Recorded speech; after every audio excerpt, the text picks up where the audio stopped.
Tout le monde pensait qu'il n'était qu'un étudiant ordinaire, mais il est en réalité le plus fort héros qui a vaincu le roi démon tout en cachant ses pouvoirs. La grande guerre entre les humains et les démons s'est terminée lorsque le grand héros, Blade, a combattu le roi démon. Le roi démon a affirmé que si le héros échouait, toute l'humanité serait condamnée. Il a invoqué un météorite du ciel, mais le héros l'a détruit, avec juste un caillou chargé de son énergie spirituelle. Les deux guerriers ont alors décidé de mettre fin au combat, avec toute leur puissance et se chargent l'un vers l'autre. Leurs collisions ont détruit le champ de bataille. Ils étaient tous deux à égalité jusqu'à la fin. Aucun d'eux ne pouvait gagner, et avec le dernier souffle de leur force, ils plongèrent leurs épées dans le cœur de l'autre et tombèrent. Ils étaient au bord de la mort, mais Blade était heureux d'avoir réussi à mettre fin à la guerre. Heureusement, le héros avait la durabilité d'un vieux Nokia téléphone et il a survécu à une blessure par poignard en plein cœur. Il lui a fallu quelques mois pour se remettre, mais il retourne une fois de plus dans son pays. En tant que garçon apparemment ordinaire, enthousiaste d'être dans une école pour candidats héros talentueux. Son seul objectif pour l'instant est de se faire 100 amis comme Kama-san, alors il salue joyeusement tout le monde sur le chemin de la classe et leur demande d'être ses amis. Les élèves pensent qu'il est étrange, mais dans le bon sens, alors ils acceptent d'être ses amis. Blade est vraiment heureux, mais à ce moment-là, Ernest Fleming, le meilleur élève de l'Académie des héros, arrive et commence à lui faire la leçon pour avoir fait du bruit dans le couloir. Elle est sceptique lorsque Blade se présente comme un étudiant transféré, mais cela ne le dérange pas et il lui demande de l'accompagner au bureau du directeur. La personne qui les attend dans le bureau n'est pas le directeur, mais le roi de leur pays lui-même. Ernest tombe immédiatement à genoux pour saluer le roi, mais Blade s'avance nonchalamment vers lui comme s'il était de vieux amis. Le roi lui dit de ne pas être si strict et l'informe que, désormais, il sera le nouveau directeur de l'Académie des héros. Ernest est ravi d'entendre cela et récite tout un discours sur combien elle est heureuse de l'avoir ici, mais il lui dit de partir, car il a des affaires avec le garçon aux cheveux de zèbre. Blade demande au roi ce qu'il veut et apprend qu'il veut qu'il retrouve son pouvoir en tant que héros. Blade ne veut pas de cela car il en a assez de vivre en héros, mais le roi insiste en disant que les étudiants ici peuvent servir de réhabilitation. Il sait que lors de la grande bataille finale entre Blade et le roi démon, leurs pouvoirs ont été détruits, mais il espère qu'avec le bon entraînement, Blade pourra à nouveau réveiller le pouvoir du grand héros. Le roi ne lui laisse pas le choix et plus tard, Blade se rend au cours de combat pratique. Il s'approche d'Ernest qui lui dit que c'est une classe avancée, et qu'il doit d'abord terminer la formation de base.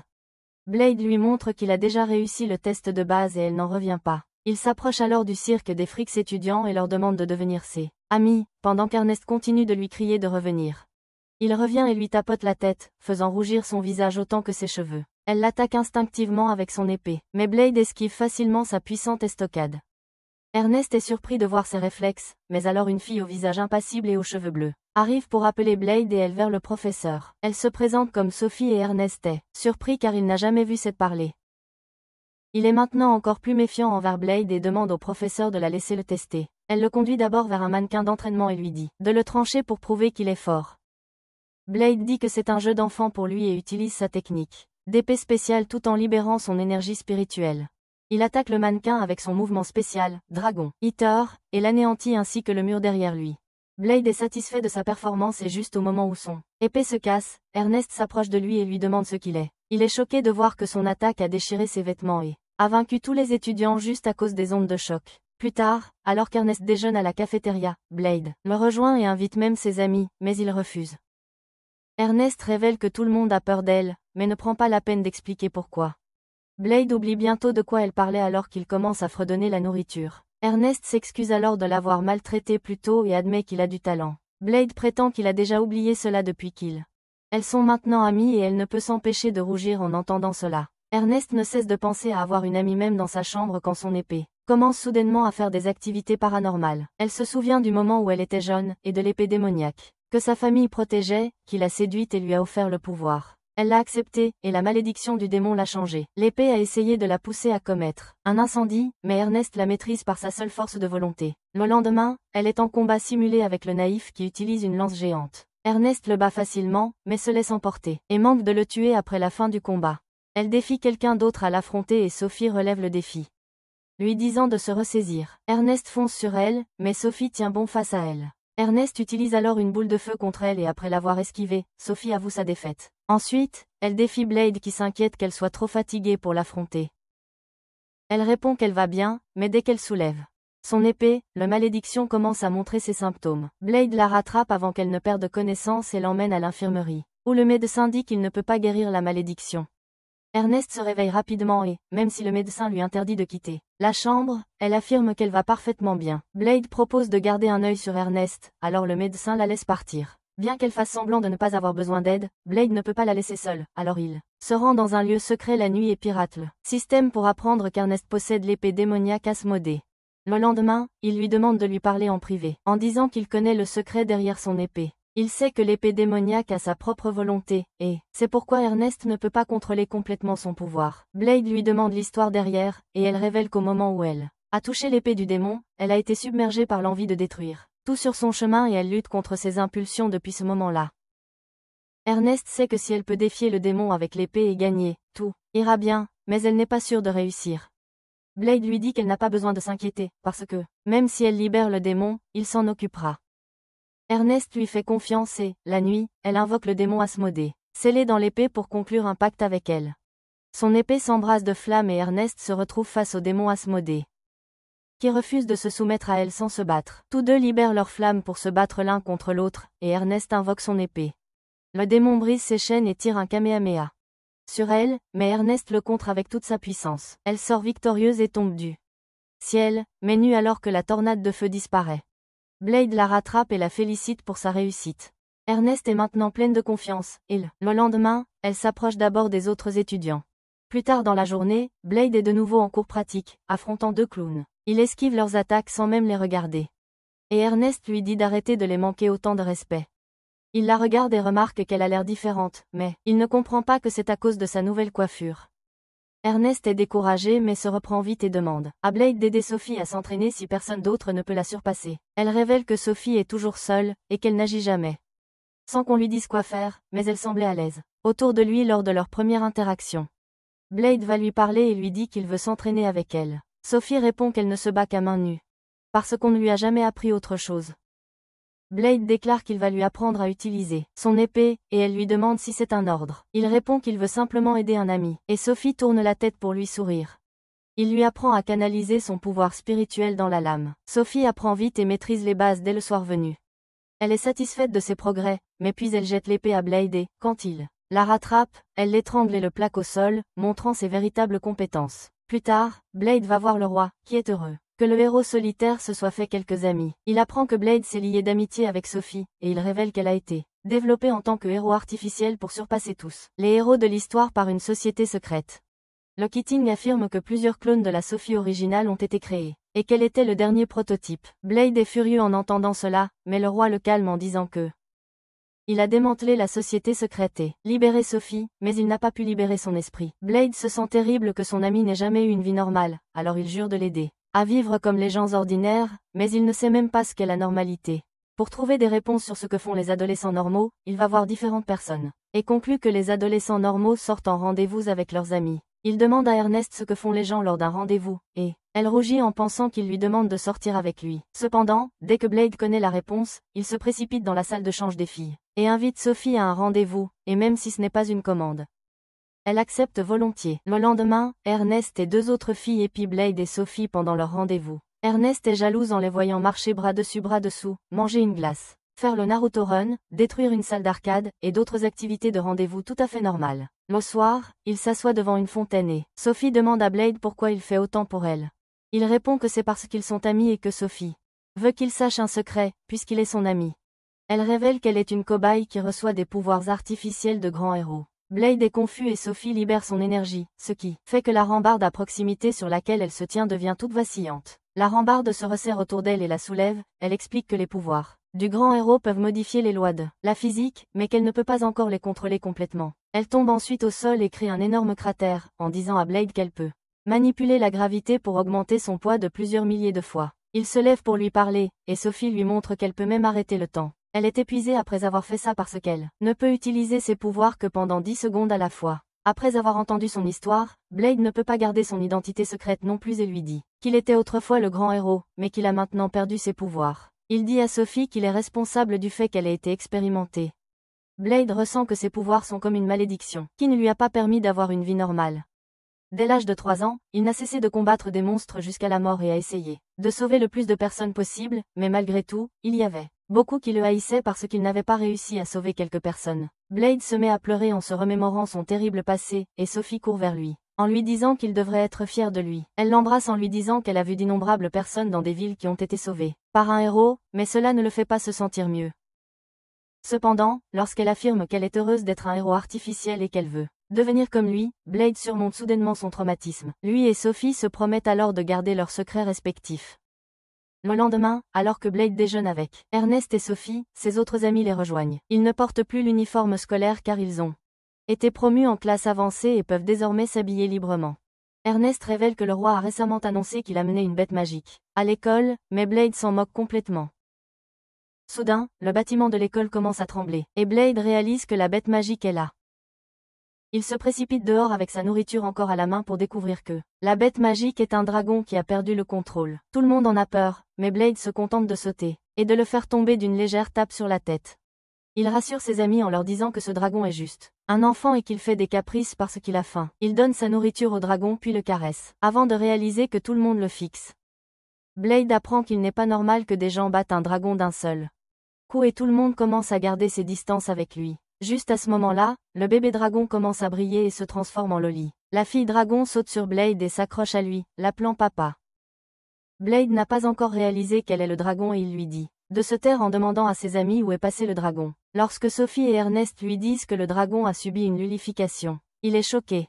La fille dragon le serre à nouveau dans ses bras et lui demande de jouer avec elle parce qu'elle a été calme pendant 10 secondes entières. Blade n'a d'autre choix que de l'adopter et il l'appelle Kou. Le lendemain, Ernest est jaloux de Kou, qui est assise sur les genoux de Blade et lui fait faire des efforts pour la nourrir. Une des filles veut aussi la nourrir, mais Kou fait peur. Elle s'éloigne parce qu'elle ne veut pas s'occuper des faibles. Plus tard, pendant les cours pratiques, Kou vient voir Blade et il l'invite à s'entraîner avec lui. Elle est excitée de s'entraîner avec son père, mais ensuite les amis de Blade l'entourent, parce qu'ils ont été mis dans le même groupe. Le voir leur accorder plus d'attention contrarie la fille dragon et elle s'enfuit. Elle trouve des étudiants en train de s'entraîner et il lui demande de les rejoindre puisqu'elle semble intéressée, mais elle s'enfuit en leur disant qu'ils ne sont pas à sa hauteur. Blade la trouve immédiatement après et l'emmène dîner. Plus tard, Kou dort paisiblement et Ernest rend visite à Blade. Il a découvert la raison pour laquelle Kou pense qu'il est son père. Il révèle que les dragons tourmentent leurs petits dès leur naissance et que l'enfant s'attache à eux à cause de leur puissance. Dans son cas, Kou a cru qu'il était son père parce qu'il lui a montré sa force écrasante. Blade sent que Kou n'a jamais vu ses vrais parents, et il ne veut pas l'abandonner maintenant. Ernest ne peut rien lui dire après ça et lui demande de bien s'occuper de la fille dragon.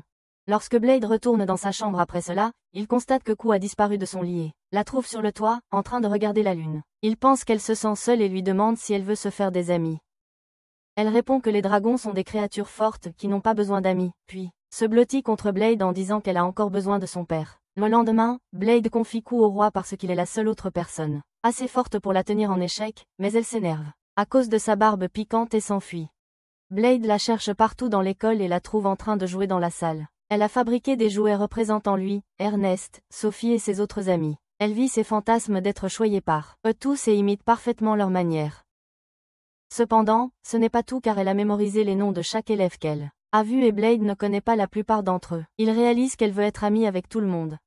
Et il est contrarié de ne pas l'avoir remarqué plus tôt. Il sort de sa chambre et Ernest le voit avec un air terriblement sombre. Blade commence à se frapper la tête contre le mur et Ernest l'arrête. Elle lui demande ce qui le dérange et il révèle que, bien que Kou ait besoin d'amis, elle ne peut accepter personne comme son égal à moins qu'il ne la batte. Il sent qu'il ne peut pas l'aider, mais Ernest lui dit d'arrêter d'être si déprimé et de demander de l'aide à ses amis. Le lendemain, Blade et Ernest se rendent à l'arène d'entraînement et demandent à tout le monde de combattre Kou et de la vaincre. Les étudiants pensent que c'est impossible, mais ils se mettent tous les deux à genoux et les supplient. Sophie et le reste des amis de Blade viennent aussi pour faire la même demande car ils s'inquiètent aussi pour Kou. Les autres étudiants n'ont pas le choix et acceptent de combattre la fille dragon. Plus tard, tous les étudiants se rassemblent pour combattre Kou dans la forme de dragon et le roi arrive également là pour profiter du spectacle. Son assistant lui demande si le dragon reconnaîtra les humains s'il est vaincu par un groupe, et il pense que cela ira car les humains sont tellement plus faibles que les dragons que s'attaquer à un seul n'est pas du tout mal. Après cela, Ernest sort son épée et ordonne aux étudiants d'être prêts à combattre le dragon. La plupart des étudiants s'enfuient simplement lorsque Kou les attaque, mais Ernest prend les choses en main et attaque le dragon en criant aux autres de rester en formation. Sur son ordre, il flanque Kou des deux côtés et tire des flèches explosives sur elle. Cependant, leurs attaques sont trop faibles pour infliger des dégâts sérieux au dragon, qui les repousse simplement avec sa queue. Pendant que Kou met une raclée sérieuse dans un coin de l'arène, les guérisseurs sont en train de faire de leur mieux pour remettre les blessés en état de combattre dans un autre coin. Alors que Blade regarde le combat depuis le balcon, le roi s'approche de lui et dit que les étudiants vont échouer. Juste à ce moment-là, Kou crache du feu et voyant qu'elle est distraite, Sophie et Ernest lancent une attaque combinée contre elle. Ils infligent quelques dégâts, mais ce n'est pas suffisant pour mettre la fille dragon à terre. Cependant, ce n'était pas leur plan non plus. Alors que Kou se remet de leur attaque, elle sent soudain le sol s'effondrer sous ses pieds et tombe dans un trou. Le roi remarque que cela ressemble à de la triche, mais Blade révèle que ce n'est pas le cas, car il n'avait pas préparé le piège à l'avance et que l'utilisateur de la lance, Lanard, a creusé le trou pendant que les autres se battaient. Même avec cela, Blade sait que la véritable bataille ne commence que maintenant. Tous les étudiants chargent vers Kou, qui est immobile, mais elle les tient à distance avec son souffle de feu. Ernest utilise son épée démoniaque, mais le démon Asmodée à l'intérieur est à court de carburant à cause d'une utilisation répétée. Elle ne se soucie pas de son bien-être et lance une attaque puissante sur Kou. Après quoi Lanard l'attaque avec sa lance perceuse. Son attaque ne parvient pas à pénétrer l'épaisse peau du dragon. Écaille, qui essaie de s'envoler pour échapper à la situation. Ernest se lève et l'attaque par le dessus, la faisant retomber au sol. Et ensuite Sophie utilise la manipulation de la gravité et rend ses poings 1000 fois plus lourds pour porter un coup dévastateur au ventre du dragon. Blade pense que c'est leur chance, et il dit à Ernest de finir le combat. Même si le démon dans son épée lui supplie d'arrêter, elle puise de la puissance et crée une énorme boule de feu. Le reste des étudiants canalisent leur énergie spirituelle et l'envoient à Ernest, la rendant surchargée. Elle augmente encore la taille de sa boule de feu et l'envoie vers Kou, qui réalise qu'elle est foutue. La boule de feu explose après l'avoir touchée, et, quelques instants plus tard, Kou est de retour sous sa forme humaine. Elle pleure d'avoir perdu et sent qu'elle va être abandonnée par son père parce qu'elle est faible. Blade la réconforte et lui promet qu'il ne l'abandonnera pas. Il lui dit alors qu'elle n'est pas faible, mais que les humains sont plus forts lorsqu'ils unissent leurs forces. Blade dit que puisque Kou a été vaincue, elle ne devrait avoir aucun problème à les accepter comme ses amis. Elle leur demande nerveusement d'être tous ses amis, et tout le monde accepte avec joie. Quelques jours plus tard, le roi arrive à l'arène et commence à travailler sur une nouvelle méthode d'entraînement pour ses élèves. Il l'appelle réalité virtuelle et attend avec impatience l'achèvement des installations. D'un autre côté, les amis de Blade flattent Kou et lui donnent à manger à la cafétéria. Blade remarque qu'Ernest a pris environ 18 kilos du jour au lendemain et fait remarquer qu'elle a changé. Tous ses amis sont des flocons de neige. On les traitera de personnes horribles pour avoir honte d'une fille, mais il insiste sur le fait qu'elle a changé. Ernest pleure quand Blade l'appelle clairement grosse, et elle s'enfuit en le traitant d'idiot. Sophie et les autres filles lui disent qu'il est sans honte et lui font remarquer que cela pourrait être la fin de sa relation avec Ernest. Il ne comprend pas ce qu'elles veulent dire jusqu'à ce que 3 jours se soient écoulés depuis qu'Ernest s'est enfermé dans sa chambre. Il panique en réalisant qu'elle pourrait cesser d'être son amie et se précipite pour s'excuser auprès d'elle. Cependant, les filles savent qu'il ne sait même pas ce qu'il a fait de mal et que cela ne peut que rendre Ernest encore plus en colère, alors ils décident de le rejoindre. Ils arrivent devant la chambre d'Ernest et, comme elle n'ouvre pas la porte, ils forcent l'entrée. Il fait sombre et elle est recroquevillée dans un coin, faisant des bruits étranges de sanglots. Alors que tout le monde s'inquiète pour elle, Kou sent une odeur délicieuse et bondit vers Ernest. Blade allume la lumière et découvre qu'Ernest est devenue encore plus grosse et qu'elle mange des bonbons comme s'il n'y avait pas de lendemain. Elle pleure en révélant que depuis sa dispute avec Kou, elle a commencé à se sentir toujours affamée et ne pouvait pas se contrôler pour ne pas manger de dessert. Blade s'en fiche et lui demande si elle n'est plus amie avec lui, et elle répond que ce n'est pas vrai. Elle se cachait juste dans sa chambre parce qu'elle ne veut pas que personne, surtout lui, la voie comme ça. Blade est satisfait d'entendre cela et il commence à faire demi-tour, mais les filles l'arrêtent et lui demandent de s'excuser pour que Ernest se sente mieux. Il ne sait pas quoi faire, mais Linard montre lui montrer les ficelles avant de se faire frapper. Blade dit ensuite à Ernest qu'elle ne devrait pas avoir honte de son addiction aux beignets et lui rappelle que ses amis sont toujours là pour l'aider. Elle est heureuse de l'entendre et le lendemain matin, Blade commence son entraînement pour perdre du poids. Ernest a beaucoup de mal à cause des 50 livres de graisse sur son corps, mais elle surmonte les exercices avec une volonté de faire. Elle ne fait pas beaucoup de progrès et même après avoir très peu mangé pendant le déjeuner et 1 heure de traitement au sauna, elle ne se sent pas mieux. En sortant du sauna, ses amis lui disent de vérifier la balance et elle la casse juste en se tenant dessus. Elle réalise que les méthodes normales ne résoudront rien, alors le lendemain, elle va à l'arène et demande à Blade de l'aider, car elle va essayer quelque chose d'extrême maintenant. Avec cela, elle sort son épée démoniaque et ordonne à Asmodée de consumer son corps et de lui accorder du pouvoir. Son corps est couvert de flammes et Blade ne peut que regarder le gigantesque pilier de flammes alors qu'elle est consumée. Sophie et les autres courent également vers l'arène et peu après, Ernest apparaît devant eux sous la forme d'un démon de feu et tout le monde entend la voix du démon Asmodée, qui félicite son exploit. Il dit à Ernest que seul son premier ancêtre peut atteindre cette forme et lui demande qui elle veut brûler avec ce grand pouvoir. Elle répond qu'elle veut brûler sa graisse parce que elle a fait tout ça dans le but de perdre du poids. Asmodée est surpris, mais il réalise qu'elle a pris la bonne décision parce que le simple fait d'être sous forme de feu consomme 1 million de calories par heure. Ernest rit en disant qu'elle n'a plus besoin de faire de l'exercice pendant des mois, mais ensuite elle commence à se sentir faible à cause de cette forte dépense d'énergie. Elle s'effondre, puis son estomac commence à gargouiller. Elle dit qu'elle a faim et entre en mode bête. Ou elle veut tout manger, même ses amis. Ernest se précipite vers eux, mais Blade utilise une version atténuée de son mouvement spécial et éteint le feu autour d'elle avec la pression de son attaque. Il va réconforter Ernest, qui est maintenant revenu à sa forme normale et, alors qu'elle ouvre les yeux, il la félicite pour avoir bien agi. Cependant, elle n'a pas encore appris sa leçon et commence à manger comme une gloutonne. Dès cette nuit-là, et ses amis réalisent qu'elle est un cas désespéré. Quelques jours plus tard, Blade se rend à un contrôle de routine chez le médecin de l'école, qui l'informe qu'il va mieux. Mais s'il utilise plus de 30% de sa véritable puissance, il mourra instantanément. Il retourne alors en classe et, en chemin, son ami Claire présente une fille timide et nerd nommée Maria. Blade se souvient d'elle depuis le temps où les étudiants se battaient contre Q. Il se rappelle comment Maria trébuchait partout et lançait des boules de feu dans la mauvaise direction, et la pauvre fille se sent violée. Après que Blade ait complètement détruit sa confiance en elle, Maria lui demande une faveur. Elle veut qu'il la tue quand elle perdra le contrôle de ses pouvoirs. Tous les amis de Blade viennent écouter les potins et Maria révèle qu'elle est en réalité pas une humaine pure, mais un hybride humain-démon. Blade avait déjà senti cela et Maria se sent à l'aise de lui dire qu'un grand et sinistre pouvoir sommeille en elle. Soudain, sa tasse de thé se brise et le thé s'évapore immédiatement. Elle s'excuse auprès de tous, disant que c'est ce qui arrive quand elle ne parvient pas à contrôler ses pouvoirs. Maria dit que, bien qu'elle ait toujours maîtrisé ses pouvoirs, elle échoue constamment à le faire depuis son combat contre Q. Blade en déduit que c'est parce que la puissance spirituelle des humains est différente de la magie des démons et que, submergée par cette puissance spirituelle, son circuit magique a été endommagé. Elle affirme que si ses véritables pouvoirs se libéraient, elle voudrait qu'on l'arrête. Elle affirme être complètement seule dans ce monde, car ses parents sont morts et elle n'a pas non plus de foyer. Elle supplie Blade de l'aider et il accepte sans hésiter, suivi de tous ses amis qui veulent juste sauter dans le train de la puissance de l'amitié. Plus tard, Blade emmène tout le monde dans l'arène et demande à ses amis de jouer avec les commandes pour couvrir l'arène d'un bouclier magique très puissant. Ernest n'est pas content qu'il s'introduise sur la propriété de l'école, mais cela ne le dérange pas. Il se tourne vers Maria et lui demande de libérer tout son pouvoir qu'elle a retenu. Elle refuse de le faire, mais Blade lui assure que rien ne se passera mal. Même alors, Maria dit qu'elle ne peut pas libérer ses pouvoirs mais quand Ernest lui dit qu'elle a aussi été sauvée de son démon grâce à l'aide de Blade, elle accepte. Elle désactive un par un ses artefacts magiques qui scellent son pouvoir. Chacun de ses bracelets et chevillères réduit son pouvoir de moitié et son collier réduit son pouvoir à 1/10. Ernest se rend compte que Maria est maintenant 160 fois plus puissante que dans sa forme originale, et il essaie de l'arrêter avant qu'elle ne désactive son collier. Une forte rafale de vent l'emporte avant qu'il ne puisse même l'atteindre. Maria commence alors à gémir et à crier que le démon en elle sort, et Blade lui dit de tout laisser sortir et de faire confiance à ses amis. Elle fait ce qu'on lui dit et se transforme en démon.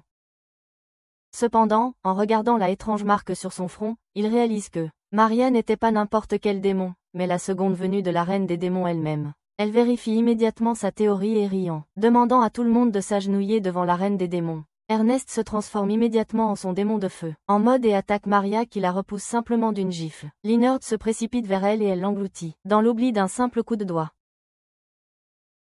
Sophie et Q décident d'y aller ensuite. Sophie saute sur Maria et la saisit avant de libérer sa magie gravitationnelle la plus puissante, tandis que Q se transforme en dragon. Sophie cloue Maria au sol et l'empêche de bouger, mais elle s'évanouit après quelques secondes. Pendant ce temps, Q charge un souffle de feu et attaque Maria avec toute sa puissance, mais elle attrape son attaque et la lui renvoie. Q est également vaincu comme le reste des amis de Blade et il est maintenant furieux. Il se jette sur Maria tandis qu'elle déclare qu'elle va détruire la capitale après s'être occupée de lui. Il la frappe avec son épée encore au fourreau et Maria lui demande s'il plaisante avant de réaliser qu'il ne compte pas la tuer. Elle lui dit de se battre sérieusement sinon il sera tué avant qu'elle utilise sa magie du vent pour le projeter contre la barrière. Blade sort enfin son épée et attaque à nouveau Maria, mais elle peut facilement repousser toutes ses attaques. Alors que Blade recule de quelques pas, elle monte dans le ciel et décide de contre-attaquer avec de la magie de feu. Il la bloque à peine avec son épée, qui se brise après avoir subi trop de dégâts, et Maria est impressionnée qu'il soit encore en vie. Pendant ce temps, Ernest se réveille et elle marche vers. Blade lui demande de prendre son épée démoniaque à la place. Blade ramasse l'épée et le démon Asmodée lui dit que, bien que cela aille à l'encontre de ses principes, il le servira en raison du commandement de son maître. Maria remarque qu'il tient une belle épée et elle s'attend à ce que le combat soit plus amusant maintenant, mais Blade répond qu'il terminera le combat en une seule attaque. Il rassemble son pouvoir spirituel et le charge dans son épée.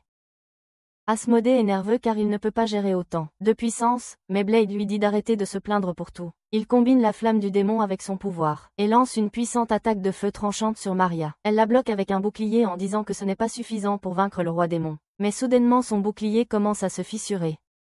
Alors qu'elle est submergée par la grande puissance de Blade, elle lui demande qui il est et il répond qu'il est juste un étudiant ordinaire pour le moment.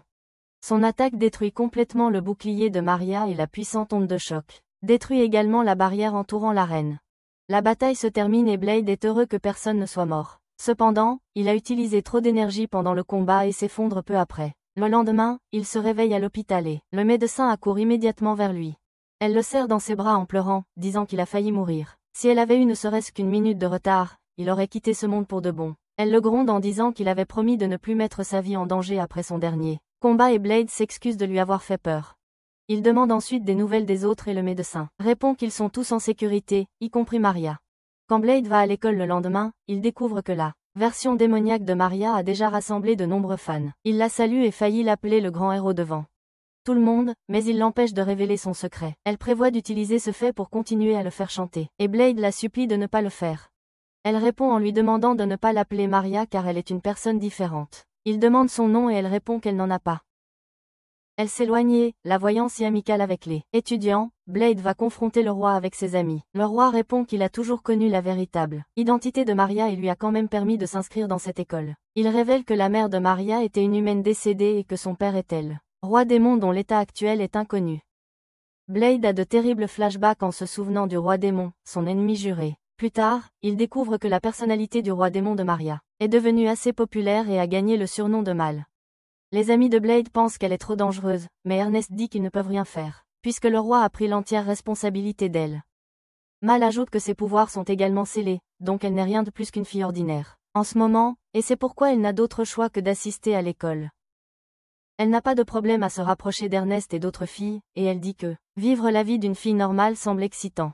Cote a encore peur d'elle et se cache derrière son père, et Mal dit à Blade qu'elle est prête pour une revanche avec lui quand il le souhaite. Elle part ensuite avec sa bande de filles et Claire se demande si Maria et Mal sont deux personnalités différentes comme Bruce Banner et Hulk. Elle se demande pourquoi Maria ne s'est pas montrée depuis que Mal s'est révélé et elle s'inquiète pour son ami. La nuit, après que Blade a bordé Cote, il entend sa fenêtre s'ouvrir et trouve Mal dehors. Il lui demande ce qu'elle fait ici et elle répond qu'elle veut sortir avec lui. Il n'est pas d'humeur, mais Mal le prend quand même et lui montre les lunes. Elle affirme que Maria regardait toujours le sol, elle n'a donc jamais vraiment admiré la beauté de la lune et elle veut faire les choses autrement. Blade demande à Mal quel âge elle a et elle répond qu'elle a pris conscience il y a 5 ans. Mais malgré cela, elle ne veut pas qu'il la traite comme une enfant. Elle essaie de lui montrer ses charmes féminins et quand il ne réagit pas, Mal soupire en disant que la seule raison pour laquelle elle est dans cette école, c'est qu'elle est attachée au grand héros qui l'a vaincue. Elle déclare qu'elle est comme n'importe quelle autre bête magique qui ne désire que la force. C'est pourquoi elle respecte et adore Blade, qui est plus fort qu'elle. Elle s'assoit à côté de lui en disant que même s'il est beaucoup plus faible qu'avant, elle l'aime toujours. Elle lui tient la main en disant qu'elle est attirée par lui, et Blade est surpris. Mal répète alors ses paroles en disant qu'elle ne comprend pas beaucoup de ses sentiments mais qu'elle veut passer beaucoup de temps avec lui. Blade répond qu'au lieu de parler de ses histoires compliquées d'amour, il devrait simplement aller à l'arène et en découdre. Mal lui dit qu'il n'est pas en état de se battre contre elle et qu'elle ne peut même pas enlever le collier magique qui restreint ses pouvoirs. Elle révèle que la conscience de Maria se cache à l'intérieur. Elle essaie de faire de son mieux pour garder ses pouvoirs scellés. Blade veut en savoir plus sur Maria, et Mal révèle que, malgré son caractère timide, il y avait beaucoup d'émotions négatives enfermées en elle. Elle a subi beaucoup de discrimination et d'intimidation de la part des humains parce qu'elle était un démon. Même si sa mère croyait en son père, Maria ne pouvait pas faire cela, et après le décès de sa mère, elle était perdue. Maria se demandait si son père était vraiment une bonne personne, et elle lui a finalement reproché tous ses malheurs. Mal affirme qu'elle est l'alter ego né pour aider la pauvre fille à échapper à son traumatisme mental, et qu'elle pourrait ne jamais revenir prendre le contrôle de son corps maintenant. Quelques jours plus tard, une des amies de Maria du club des mariés, Alizée, vient au groupe de Blade et leur dit que le collier qui scelle le pouvoir de Mal n'est pas un artefact de scellement. Elle est prête à parier sa vie là-dessus et explique ce qu'elle a découvert à ce sujet. Alizé croit que le collier est un dispositif d'enregistrement contenant un message de la personne qui l'a donné, et Mal se rappelle qu'il a été offert à Maria par sa mère. Alice avertit Mal que jouer l'enregistrement pourrait ramener Maria, mais cela pourrait aussi complètement détruire son existence. Elle est amusée par l'idée et donne la permission de jouer l'enregistrement malgré les risques. Alors qu'Alice active le pendentif, Claire dit qu'il est triste que seule l'une des deux personnalités de Maria puisse survivre, mais Mal ne s'en préoccupe pas. L'activation du collier est complète et Mal l'ouvre. Il projette un hologramme du roi démon qui donne son dernier message à sa femme. Il présente ses excuses à sa femme de l'abandonner. Mais il dit que c'est nécessaire car il doit combattre un ennemi puissant. Il veut lui dire qu'il ne peut pas la laisser s'impliquer dans son combat alors qu'elle est enceinte et il lui demande de transmettre un message à leur enfant à naître, quand elle sera assez grande, lui disant qu'il est mort. Enfin, le Seigneur démon dit qu'il aimera toujours sa femme et son enfant, même s'il doit bientôt mourir. Le message se termine là-dessus et Mal commence à pleurer. Elle déclare qu'elle contrôle à peine son corps en ce moment et que bientôt Maria le prendra en main. Elle demande à ses amis d'appeler le nom de Maria pour qu'elle puisse sortir et leur demander de ne pas hésiter à propos de sa mort. Ils ont appelé le nom de Maria et immédiatement elle s'effondre sur ses genoux alors que sa personnalité change. Claire et ses alliés consolent la Maria en pleurs et tout le monde est heureux qu'elle se repose. La bonne nouvelle supplémentaire, c'est que Mal n'a pas été détruit, soit parce que Maria voulait coexister avec elle. Bientôt, Blade a un combat avec Maria dans l'arène et juste au moment où elle enlève ses lunettes et défait ses cheveux, elle se transforme en Mal. Elles se battent et Blade finit par se retrouver au-dessus d'elle, avec tous leurs amis qui les encouragent toutes les deux. Quelques jours plus tard, Blade sort en rendez-vous de groupe avec ses principales filles et en chemin, il trouve une charrette coincée sous une porte. Ernest dit au propriétaire de la charrette de prendre le sur l'autoroute quand elle réalise qu'elle est une centaure. Blade la connaît aussi, et alors qu'il appelle la centaure Dione par son nom, elle l'appelle le grand héros. Mais il la fait taire juste avant que son secret ne soit révélé. Marre de regarder des animes sur l'écran de votre téléphone ou ordinateur? Eh bien, je viens d'améliorer mon expérience de visionnage d'animes, passant d'un petit écran à un écran épique de 130 pouces grâce à ce projecteur Miniflix incroyable. C'est littéralement comme avoir un théâtre personnel, rempli d'applications intégrées comme YouTube, Crunchyroll, Netflix, c'est le rêve devenu réalité pour tous les amateurs d'anime. Alors, qu'attendez-vous? Cliquez sur le lien ci-dessous pour en savoir plus et utilisez le code anime pour bénéficier de 20% de réduction sur votre première commande. Retour à la vidéo. Après cela, Dione se présente comme l'une des amies de Blade, et les filles lui demandent si elle a besoin d'aide avec sa cargaison. Elle accepte volontiers leur aide, et il s'avère que elle livrait la cargaison au roi lui-même. Le roi remercie Dione d'avoir apporté ce qu'il avait demandé, puis lui confie sa prochaine mission, devenir professeur à l'Académie des héros. Ernest pense que c'est trop soudain, mais le roi lui demande de confirmer avec Blade les capacités et les qualifications de Dione. Sur ce, il renvoie tout le monde, et Blade craint que Dione ne révèle accidentellement son secret un jour. Le premier jour en tant que professeur, elle décide de commencer par montrer ses capacités à ses élèves. Elle a devant elle de grands cubes de fer enchantés, et elle fonce dessus avec sa lance. Les attaques de Dione traversent les cubes de métal et créent des trous assez grands pour qu'elle puisse passer, et alors que le métal reste en fond, les élèves ont des flashbacks de la guerre de Marineford dans One Piece. Après avoir transformé des dizaines de blocs en lave, Dione sont satisfaites et disent qu'elles devraient commencer le cours maintenant. Elle se présente d'abord comme Dione, la lance démoniaque, et Ernest réalise qu'elle est la générale des troupes de cavalerie. Tout le monde est choqué d'entendre cela, et Dione se racle la gorge en disant qu'elle n'est rien de spécial comparé au grand héros. Ernest commence à faire des connexions et pense qu'il y a une relation entre Dione, Blade et le grand héros qu'il garde secrète. Claire et d'autres filles réalisent également cela, et elle essaie de faire parler Dione dans la cabine de sauna. Il l'adore avec des massages et du gel douche. Mais juste au moment où elle va craquer, Blade fait irruption dans la cabine des filles. Pendant qu'Ernest panique en le voyant là, l'une des filles bronzées pense qu'il a l'âge mental d'un simple enfant de 5 ans, et lui montre ce qu'elle cache sous la serviette, et comme elle l'avait prévu, il ne réagit même pas. Dione remarque soudain que Blade avait vraiment 5 ans quand elle l'a rencontré. Et avant qu'il ne puisse la faire taire, Mal arrive derrière lui et l'empêche d'intervenir. Ils entrent dans la piscine, et Dione commence son histoire. Elle dit que lorsqu'elle a rencontré Blade pour la première fois, il était comme un raton laveur sauvage qui a essayé de la manger, pensant qu'elle était un cheval. Elle a encore les marques de vélo sur les fesses et les montre aux filles. Dione continue alors son histoire, disant qu'elle s'est entraînée pendant de nombreuses années, a finalement rejoint le groupe du grand héros, et lui a même permis de la monter au combat. Elle s'énerve en disant que le héros ne l'a pas laissée. Elle le rejoint dans la bataille finale contre le roi démon. Elle l'a pris comme un signe qu'elle n'était pas assez forte et s'entraîne pour devenir plus forte depuis ce jour. Quelques jours plus tard, alors que Blade et Ernest reviennent du marché, Elle lui demande plus sur sa relation avec Dion. Il se demande quoi dire lorsqu'un oiseau géant survole la ville. Ernest est choqué de voir un oiseau sacré du continent au-dessus de leur ville et se demande ce qu'il fait ici.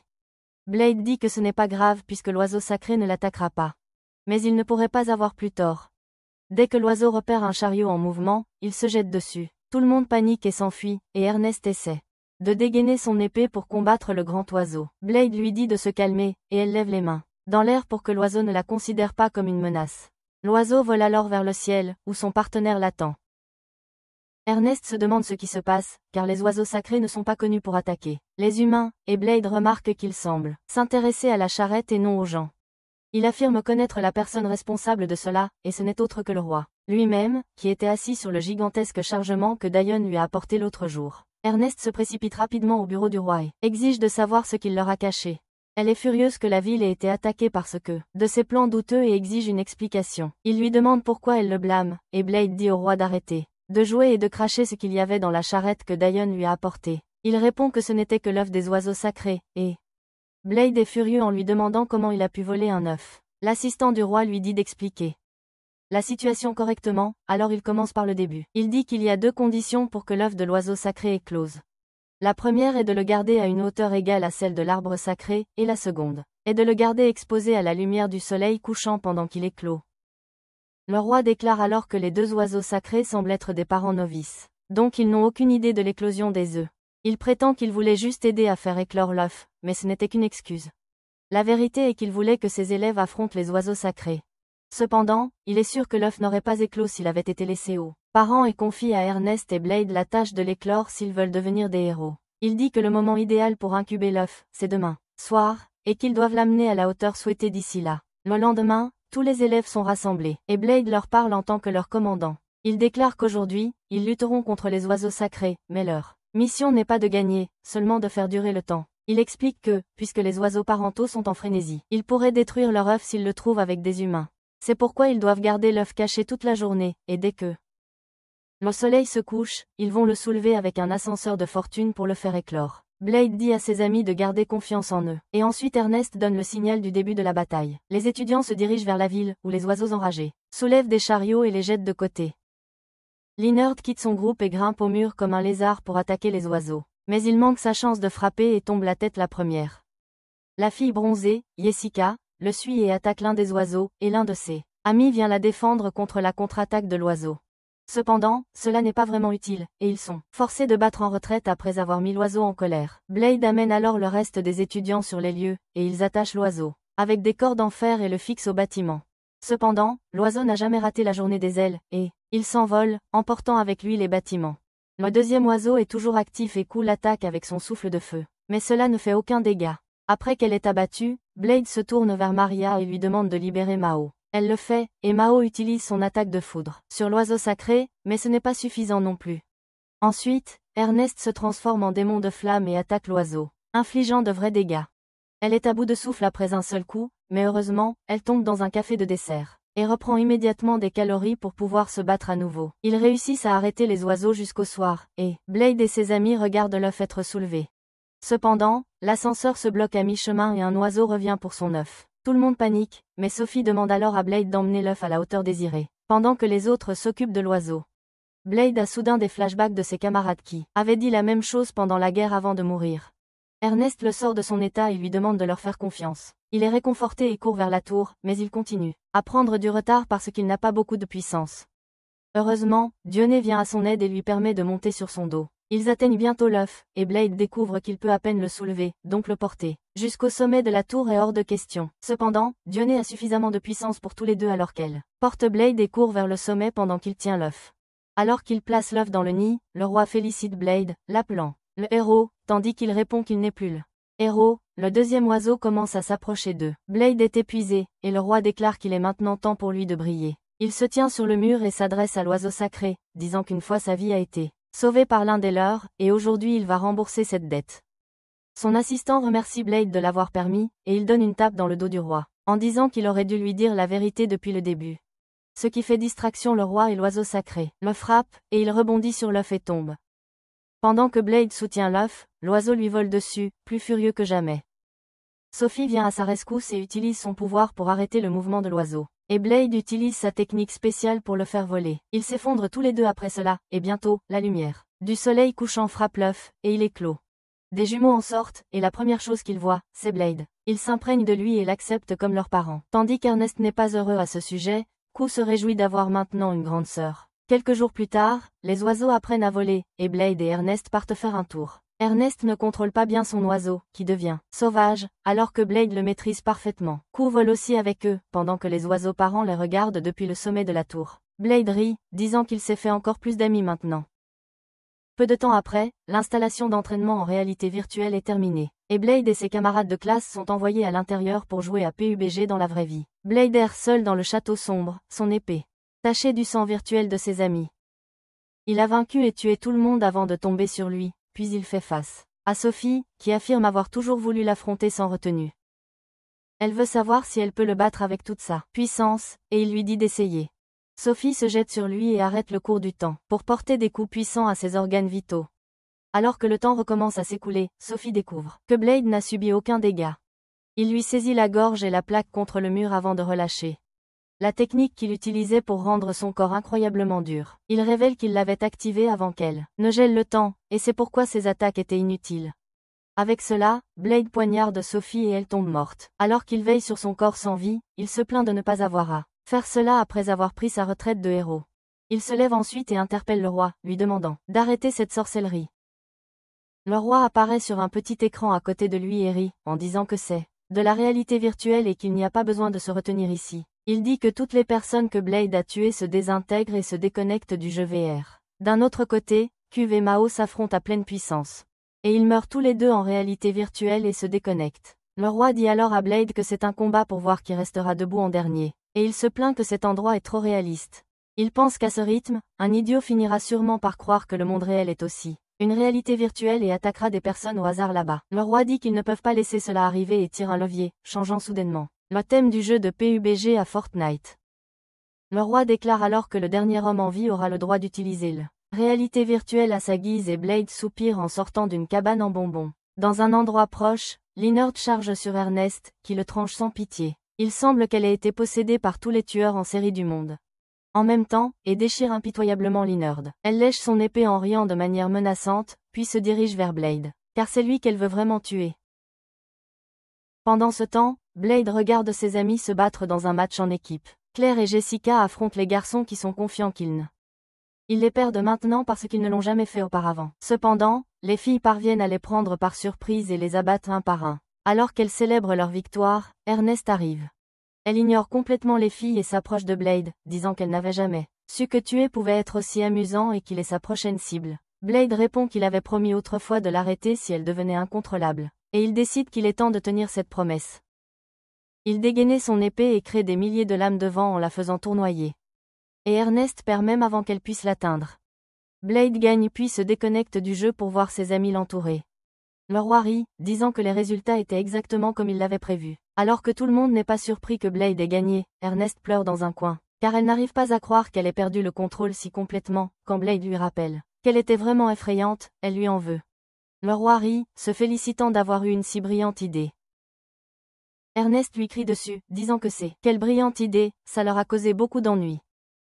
Pendant ce temps, Blade se rend au contrôleur de réalité virtuelle, pour réclamer sa récompense et l'utiliser comme bon lui semble. Il y saisit les données des monstres les plus puissants, et le roi remarque que ce serait peut-être trop pour lui à affronter dans son état actuel. Cependant, Blade branche le roi dans la salle de réalité virtuelle qu'il vient de créer par vengeance pour tous ses amis.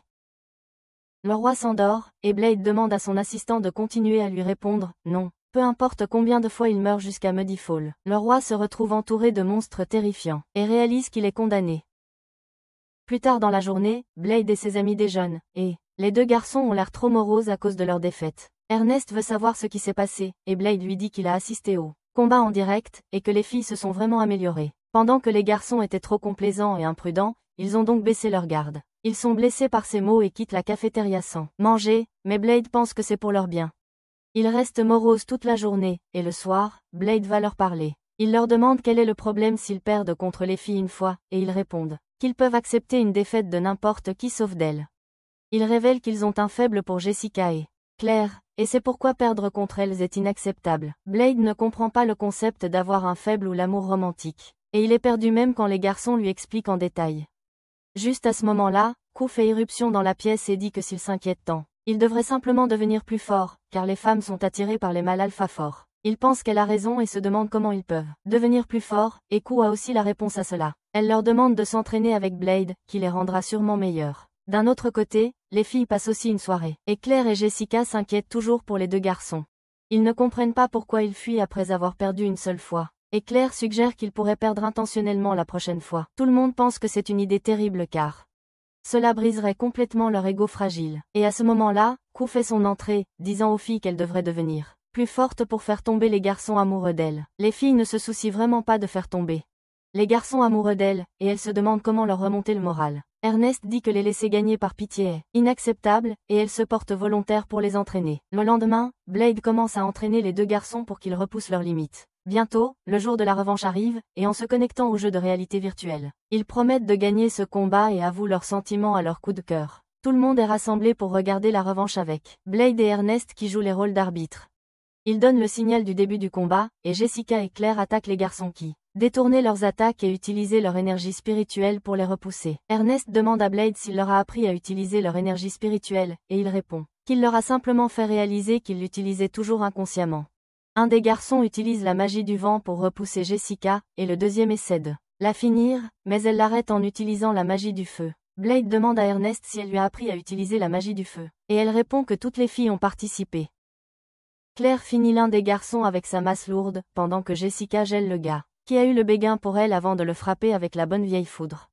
Il meurt d'un simple léger coup après ça, et le match est terminé. Après s'être déconnecté du jeu, ils se serrent la main et les garçons acceptent leur défaite. Ils jurent qu'ils deviendront plus forts la prochaine fois qu'ils se rencontreront. Claire et Jessica révèlent que toutes les filles se sont réunies pour leur apprendre des techniques de combat, et les garçons se plaignent que ce n'est pas juste. Ernest se fâche en entendant cela, et se plaint que ils ont aussi été entraînés par le super-humain Blade lui-même. Elle est encore plus furieuse parce qu'elle a entendu leur plan de confession aux filles. Après avoir gagné et leur demande s'ils ne peuvent pas confesser, à moins qu'ils ne soient les plus forts dans la relation. Ernest jette un coup d'œil à Blade qui ne comprend pas de quoi elle parle, et commence à pleurer, disant que c'est injuste. Quelques jours plus tard, les filles trouvent un robot cuplifiant sur le campus de l'académie, et elles se rassemblent autour parce qu'elles n'ont jamais vu quelque chose comme ça auparavant. Ernest se demande ce que c'est et pourquoi il est ici, et le robot projette soudain une image de Blade. Pendant ce temps, Blade s'entraîne à maîtriser son aura et, lorsque Q se jette sur lui, il la repousse avec son aura. Elle lui demande ce qu'il fait, et il répond simplement qu'il renforce son corps et son aura pour pouvoir utiliser plus de son vrai pouvoir. Juste à ce moment-là, les filles arrivent avec le robot, et Blade l'attaque immédiatement en le voyant. Ernest est furieux d'avoir détruit le robot qui le cherchait.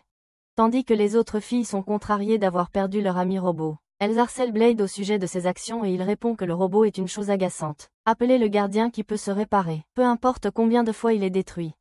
Il se demande ce qu'il fait ici et pendant ce temps, le robot scanne Ernest et met à jour son système à son image. Le robot se transforme soudain en cyborg féminin, et alors que tout le monde la fixe, elle demande à Blade s'il l'aime maintenant. Elle affirme qu'elle s'est programmée elle-même pour qu'il l'aime et ait envie de la protéger, mais il veut savoir qui elle est. Au lieu de répondre, elle lance une attaque et Blade réagit immédiatement, la frappant avec ses mouvements spéciaux encore une fois, et encore jusqu'à ce qu'elle soit complètement détruite. Ernest lui en veut de faire du mal à une fille, mais il dit que le cyborg sera complètement réparé en un rien de temps, ce qui, selon lui, n'est pas une bonne chose. Juste comme il l'avait prévu, la fille se reformait avant. Blade peut la finir cette fois, Ernest l'en empêche. La fille cyborg se relève alors et dit à Blade qu'elle a reçu l'ordre de l'éliminer, et qu'elle est actuellement en phase de collecte de données. Claire s'approche d'elle et lui demande si elle voudrait rejoindre leur classe. Mais elle refuse, disant qu'elle n'est pas programmée pour ce genre de choses. Elle ajoute que même si Claire n'est pas sa cible, si elle se met en travers de son chemin, elle sera aussi éliminée. Claire ne se laisse pas intimider par la menace et lui dit que une fille cyborg qui peut toujours apprendre de nouvelles choses. Elle lit le numéro de code sur sa poitrine et décide de l'appeler Yona à cause de cela. Claire propose alors à Yona d'étudier avec eux, et ils peuvent l'aider à élaborer une stratégie pour vaincre Blade. Elle accepte son offre et lui serre la main. Bientôt, la réunion pour éradiquer Blade commence, Blade étant présent dans l'audience. Ernest demande à Yona pourquoi elle veut le tuer, et elle répond que c'est parce qu'il a violé sa maison et son corps encore et encore.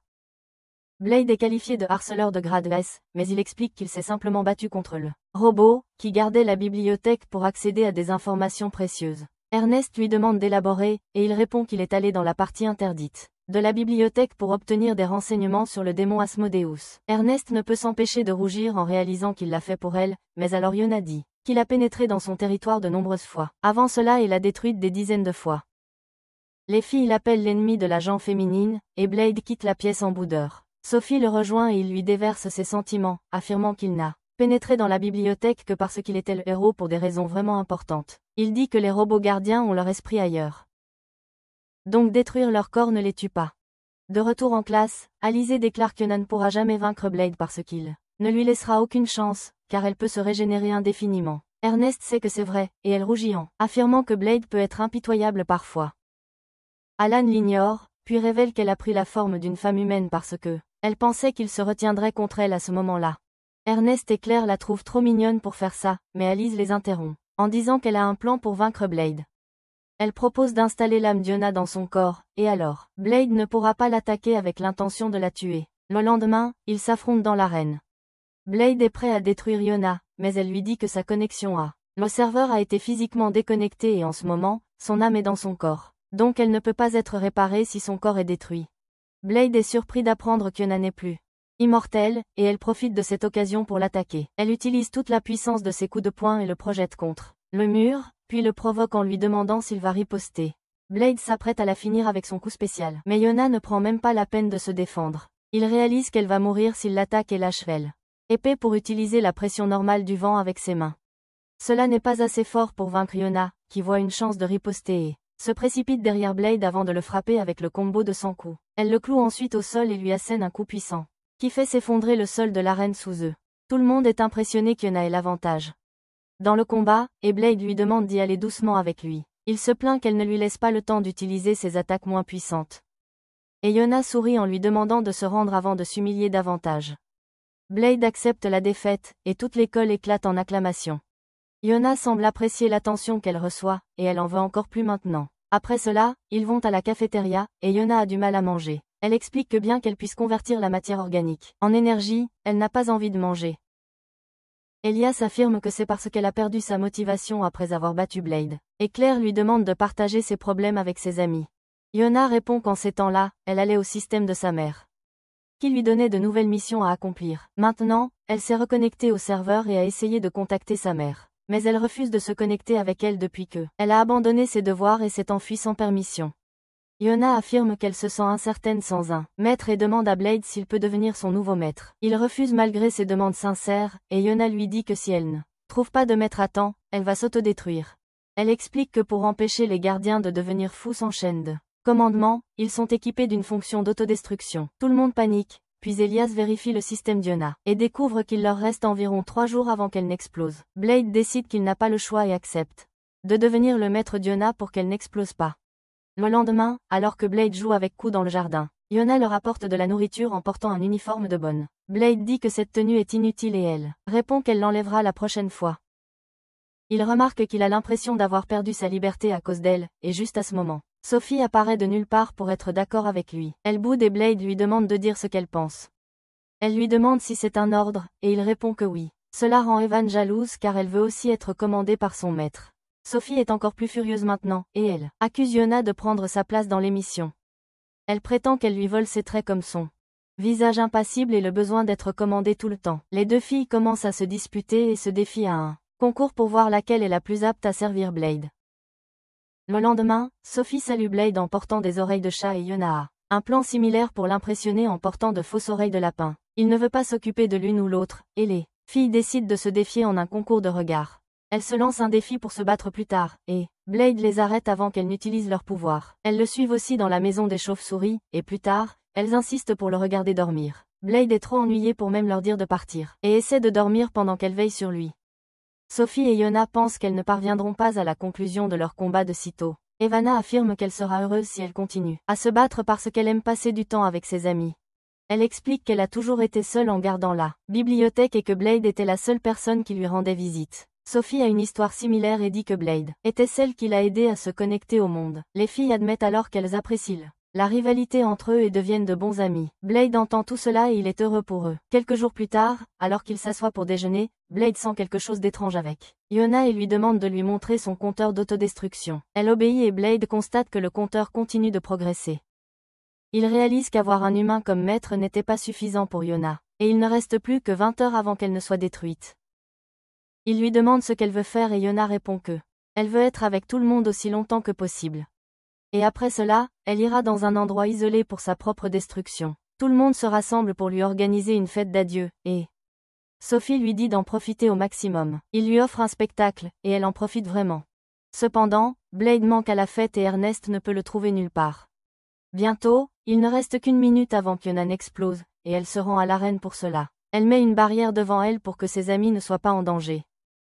Elle remercie Sophie et tous les autres d'avoir été gentils avec elle. Elle affirme que, bien qu'elle n'ait jamais compris les humains avant, après avoir été avec ses amis, elle a l'impression d'être devenue aussi une humaine. Elle souhaite à tous un adieu et, alors que le compteur approche de 0, elle pleure, leur demandant de ne pas l'oublier et de transmettre ses salutations à Blade. Le compteur atteint 1 puis 0 et tout le monde se prépare à une explosion, mais rien ne se passe. Alors qu'il se demande ce qui se passe, une forte rafale de vent perce à travers le sol et Blade en sort, se demandant si la fête est déjà finie.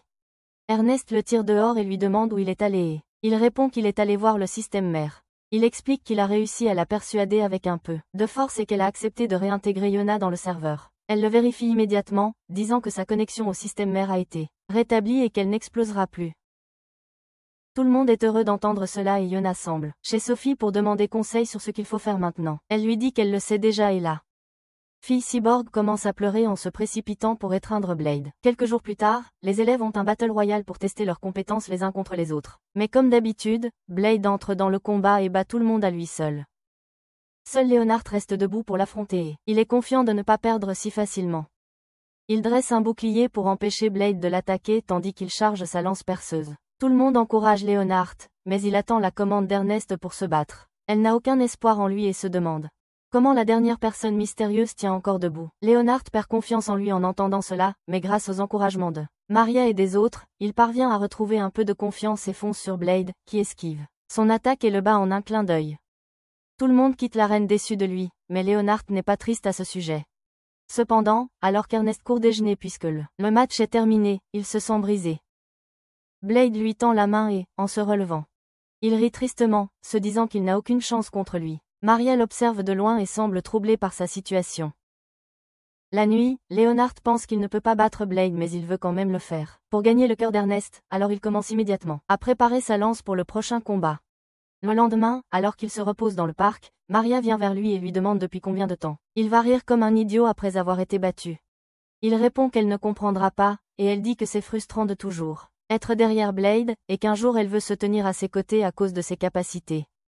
Leonard lui demande si elle aime Blade, mais Maria, nerveuse, répond qu'elle parlait seulement de lui en tant que rival. Il se sent mieux après avoir entendu sa réponse et dit qu'il a maintenant un peu plus confiance en lui. Maria s'excuse d'intervenir dans ses affaires privées, mais affirme qu'elle l'a fait, pas comme Leonard qui se rabaisse à cause de sa défaite.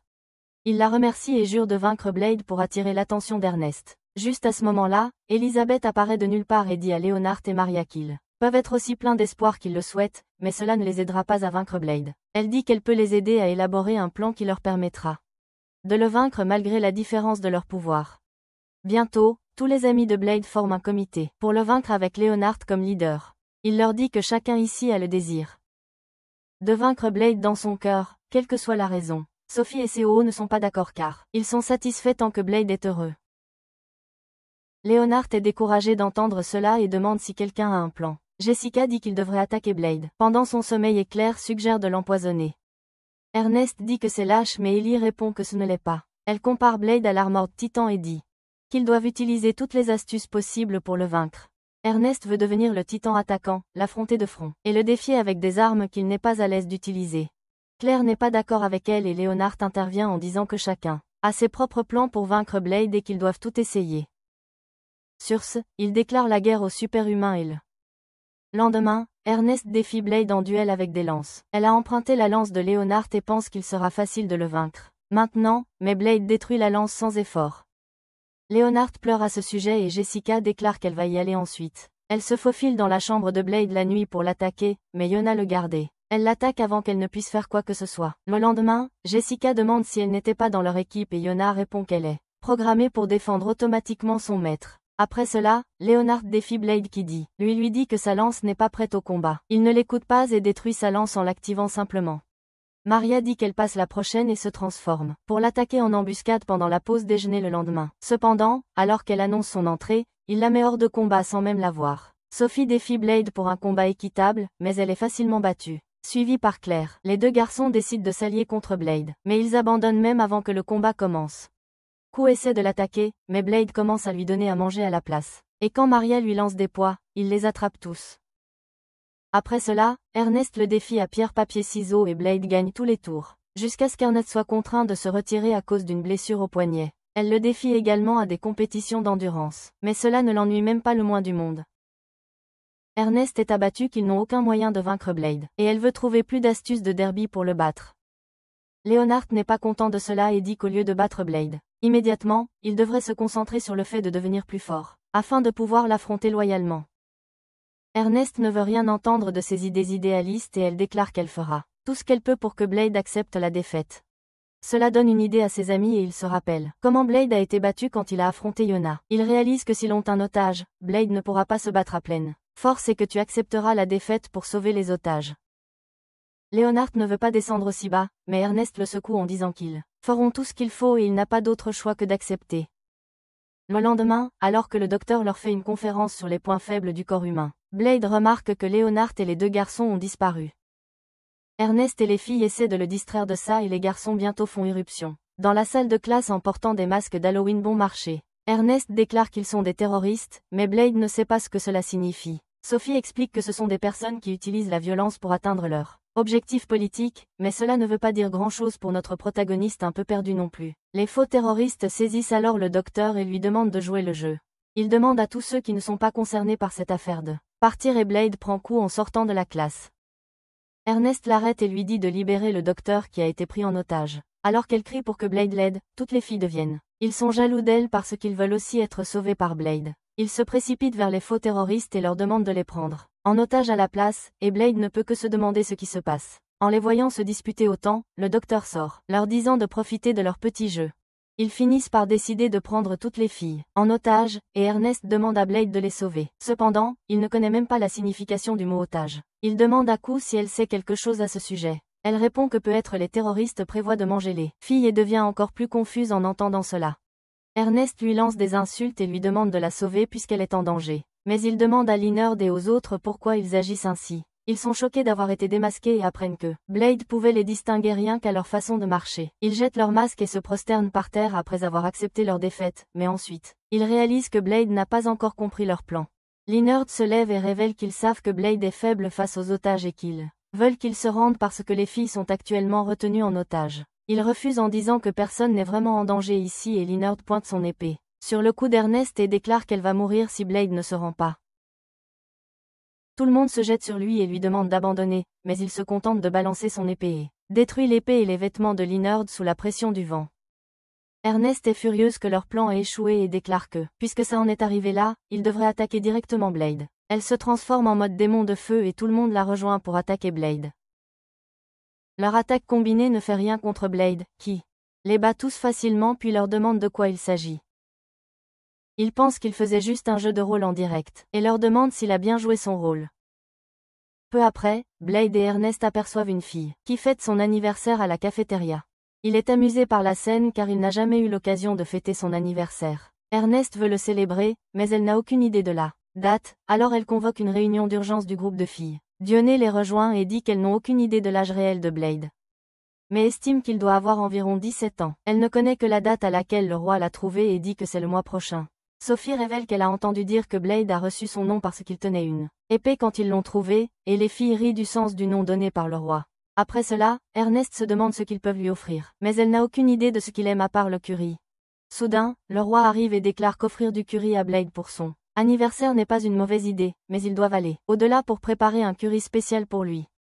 Le lendemain, il guide tous les élèves à travers une mission spéciale. Il dit qu'ils vont maintenant se rendre au garde-manger royal, leur disant que c'est une nouvelle partie de leur programme, et qu'ils doivent maintenant cuisiner et manger de la nourriture délicieuse. Cependant, lorsque la porte du garde-manger s'ouvre, ils sont téléportés dans une forêt dense. Alors que les étudiants se demandent ce qui se passe, la porte se ferme sur eux, et le roi déclare qu'elle ne s'ouvrira pas tant qu'ils n'auront pas consommé au total 11 milliards de calories. Blade pense qu'il s'agit d'un défi de survie et peut déjà sentir de délicieux ingrédients partout dans la forêt. Le roi remarque qu'elle a raison, et lorsqu'il a appelé cet endroit un garde-manger, il voulait dire qu'il est rempli d'ingrédients naturels, y compris des bêtes féroces. Il veut que les étudiants les abattent et les mangent.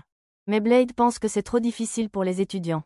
Cependant, Ernest est déterminé à traquer les monstres, et elle mène tout le monde, laissant Blade surpris. Il monte un camp, puis Jessica attire un monstre vers un piège. Leonard, Claire et Maria attendent là, mais dès que la bête aperçoit Claire, elle commence à la poursuivre.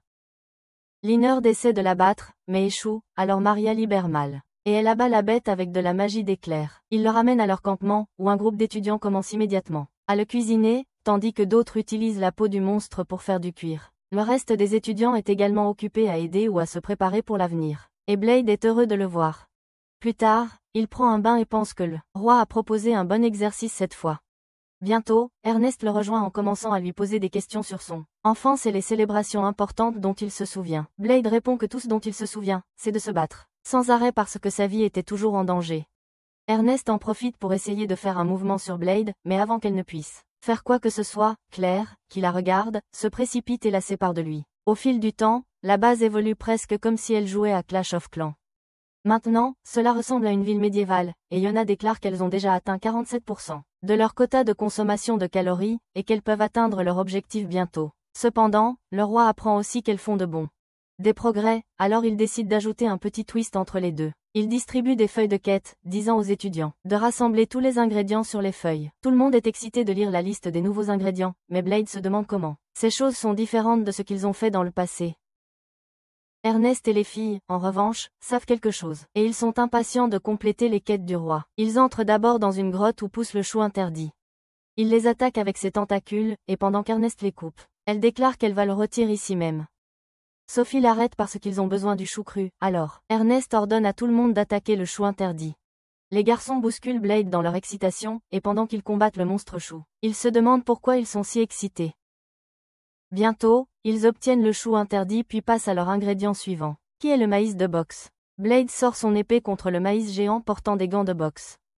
Mais Sophie lui dit que ce ne sera pas bon s'il ne respecte pas les règles. Elle lui donne ses gants pendant que Maria lit les instructions qui indiquent qu'une rencontre doit être remportée contre le maïs boxeur pour le capturer. Le match commence, et Blade pense que Sophie ou Yona serait mieux adaptée pour combattre un boxeur. Cependant, il n'y a aucune règle permettant la substitution, et comme Blade est occupé à parler avec ses amis, le maïs l'envoie s'écraser avec un coup de poing. Blade revient pour se venger, et après un match féroce, il parvient à vaincre le maïs. Après cela, il ramasse des tomates monstres et des piments. Des mons si épicés qu'ils font pleurer la fille cyborg.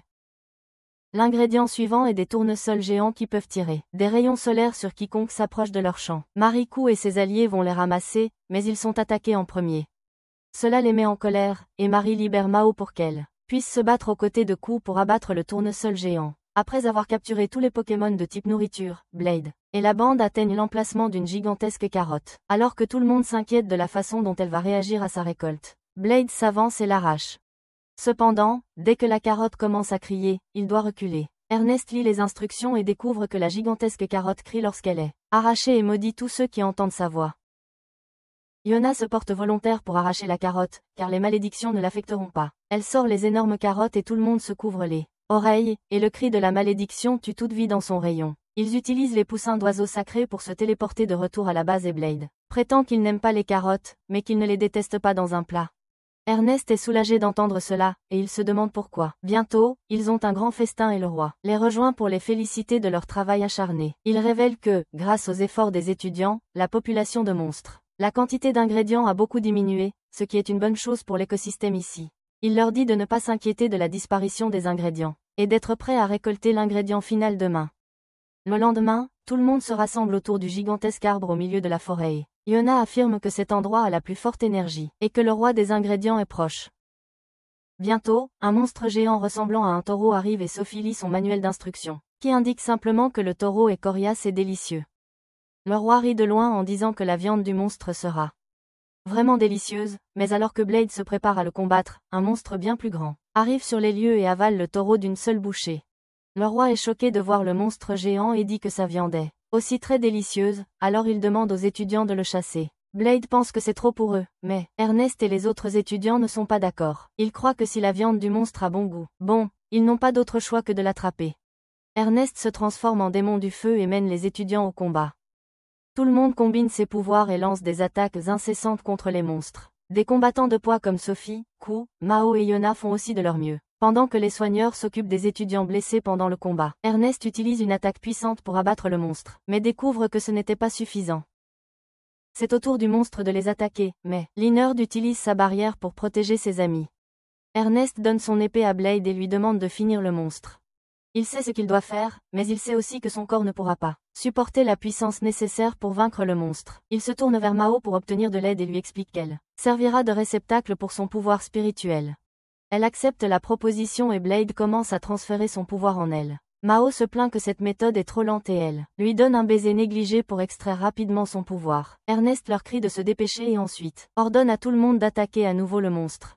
Sophie et Yona utilisent une attaque combinée en immobilisant le monstre avec de la magie gravitationnelle avant de le frapper avec un puissant rayon plasma. Cela cause des dégâts sérieux, mais ce n'est toujours pas suffisant pour abattre le monstre. Il est encore plus furieux maintenant et tout le monde charge vers lui pour gagner du temps afin que Blade puisse préparer son attaque. Blade et Mao débordent tous les deux de puissance et ils tiennent l'épée ensemble en la remplissant de leur pouvoir combiné. Elle prend la forme d'une épée géante et ils utilisent leur attaque ultime, l'épée Sainte Démon, pour trancher le monstre en deux. Blade est épuisé après avoir utilisé cette attaque. Il remercie Mao de l'avoir aidé alors qu'il est allongé sur ses genoux. Il dit qu'il est trop fatigué et affamé. Elle lui dit alors d'attendre la nourriture. Il veut savoir ce qu'elle veut dire, mais avant qu'il puisse même finir la question, il s'endort. Les portes de l'académie s'ouvrent peu après, car les étudiants ont réussi à vaincre le monstre boss de la zone. Après que Blade se réveille, il va faire un contrôle et le médecin lui dit que son corps s'améliore et qu'il peut maintenant utiliser un peu plus de sa puissance originale. Il se demande pourquoi, mais comme le médecin lui demande s'il a déjeuné, il se rend compte qu'il a encore faim et se précipite à la cafétéria. Dès que Blade ouvre la porte, il trouve ses amis qui l'attendent pour fêter son anniversaire. Il n'arrive pas à comprendre ce qui se passe et toutes ses filles viennent vers lui en disant que puisqu'elles ont la vraie date d'anniversaire de Mao, elles vont célébrer le jour où il a été trouvé pour la première fois. Il a encore du mal à croire qu'elles vont fêter son anniversaire. Puis son attention se porte sur la grande assiette couverte sur la table. Il demande ce qu'il y a dedans et Claire explique qu'elles ont beaucoup réfléchi à ce qu'elle pourrait lui offrir pour son anniversaire, puis Ernest a suggéré ce qu'il aimait le plus. Ernest rougit en espérant qu'il va aimer, et il retire le couvercle pour révéler son curry préféré. Elle explique que tous les ingrédients qu'ils ont récoltés dans la réserve royale ont été utilisés pour préparer ce curry, qui est le plat le plus gastronomique jamais réalisé. Tandis que Blade regarde la nourriture avec un enthousiasme enfantin, Cain arrive aussi à la fête. Il demande au garçon d'anniversaire de goûter la nourriture, et lorsque Blade prend la première bouchée du curry, il frissonne en essayant de retenir ses larmes. Il dit qu'un homme sage lui a un jour dit que les garçons ne pleurent jamais, mais Cain ignore cela. Comme la masculinité toxique et dit à Blade qu'il est acceptable de pleurer lors d'occasions spéciales. Blade ne peut pas retenir ses larmes en mangeant le curry, et il remercie tout le monde pour tout ce qu'ils ont fait pour lui. Il ne peut même pas parler à cause de ses émotions et pense que c'est le moment où il est rené dans ce monde. Peu après, Blade enseigne aux deux garçons de son groupe comment utiliser son mouvement spécial, Dragon Smash. Un seul d'entre eux l'a appris en fonction des indications, les instructions que Blade a données et il est trop fier de ses actions. Juste à ce moment-là, Sophie arrive avec une épée. Les garçons lui demandent si elle veut aussi casser des choses. Elle ne dit rien et sort simplement son épée pour lancer un véritable Dragon Smash, dénudant et choquant les garçons. Cependant, ils entendent la voix de Sophie venant d'une autre direction et, avant qu'ils ne le réalisent, ils voient deux Sophies devant eux s'attaquant mutuellement. Blade est prêt à se battre mais la Sophie apparemment originale lui dit que c'est son combat et qu'elle le protégera. L'imposteur recule et, juste au moment où Ernest arrive avec d'autres filles, elle se rend compte qu'elle ne peut pas gagner et disparaît en utilisant un ouragan comme diversion. Tout le monde se demande comment il peut y avoir une autre Sophie mais ils ignorent qu'elle n'est pas la seule. L'imposteur se rend dans son repère où 4 autres de ses clones l'attendent. Ils sont numérotés de 1 à 5 et ont tous des personnalités différentes. La seule chose qu'ils ont en commun, c'est leur envie de tuer et de détruire. La fille qui est entrée à l'académie est le numéro 1 et elle affirme qu'elle est allée seulement pour recueillir des informations et apprendre quelque chose de l'ennemi. Le numéro 2 lui demande ce qu'elle veut dire mais avant qu'elle puisse l'expliquer avec des mots, elle l'embrasse et je ne sais pas quelle étiquette donner à cette situation. Apparemment, embrasser est une méthode pour transmettre des informations entre les clones et le numéro 1 embrasse tous ses clones pour leur parler du Dragon Smash. Rien qu'en partageant ses souvenirs, ils apprennent aussi à l'utiliser. Et en l'essayant, ils détruisent leurs repères. Le reste des clones dit qu'ils ne sont pas là pour apprendre des mouvements cool, mais pour assassiner leur cible, et le numéro 1 dit qu'ils y arriveront éventuellement. De retour à l'académie, Sophie surveille l'école à la recherche de l'ombre des imposteurs et regarde ses amis sur le terrain d'entraînement. Jessica montre la dernière invention d'Elias, qui est spéciale. Des balles capables de stocker de l'énergie spirituelle et de la projeter plus tard. Alors qu'elle utilise les balles et lance une attaque de feu contre un mannequin d'entraînement, tout le monde est impressionné, sauf Blade. Elias ne considère pas son opinion comme valable parce qu'il est la seule personne capable de stocker librement son énergie spirituelle. Elle lui crie dessus que c'est difficile pour un humain normal, mais grâce à les balles spéciales qu'elle a créées, tout le monde peut stocker de l'énergie spirituelle et l'activer quand il en a besoin. Soudain, l'un des clones de Sophie arrive là et Blade s'approche d'elle pour lui demander ce qu'elle veut apprendre. Elle répond qu'elle veut apprendre comment faire des bébés.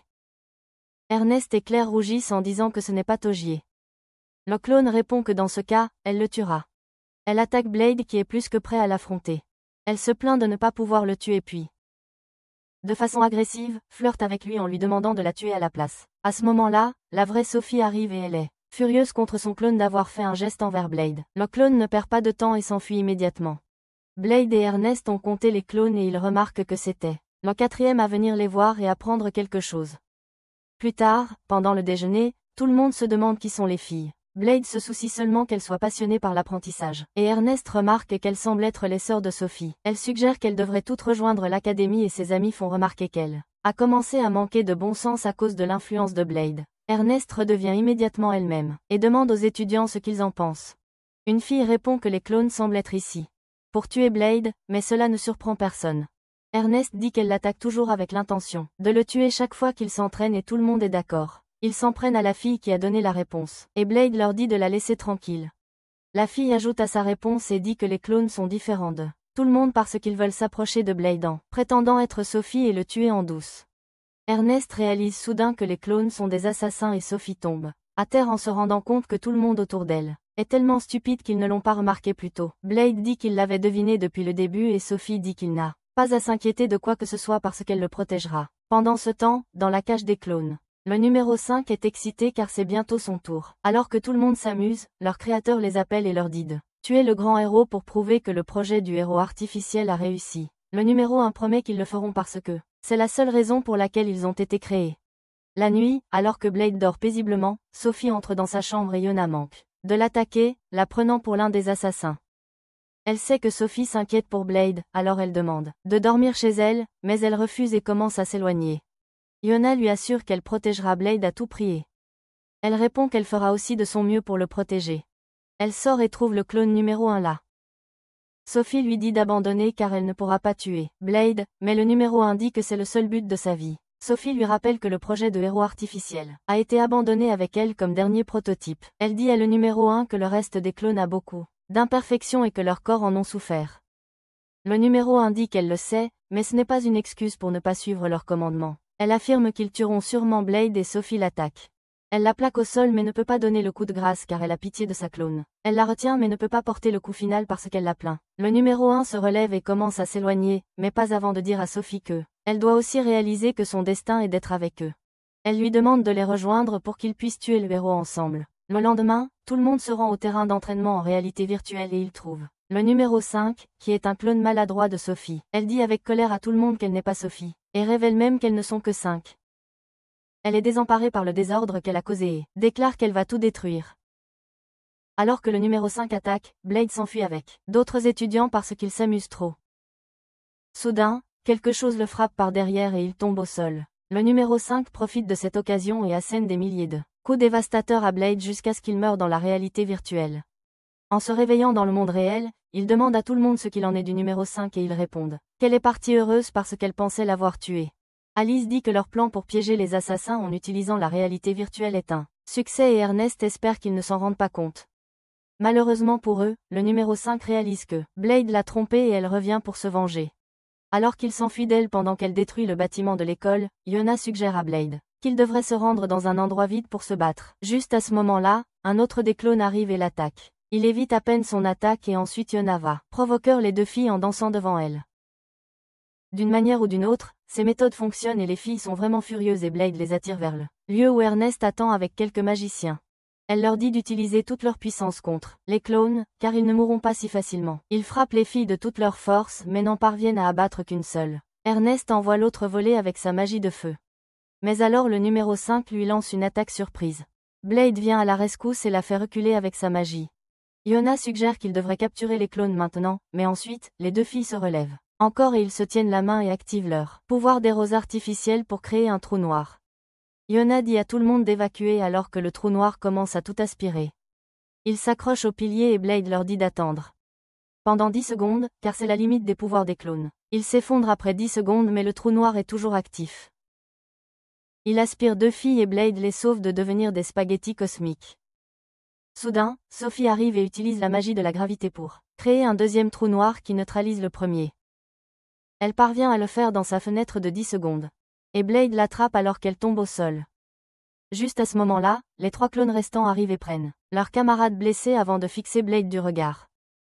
Sophie se réveille à l'hôpital la nuit, Blade à ses côtés. Il lui donne des pommes en lui disant que personne n'est mort ni gravement blessé.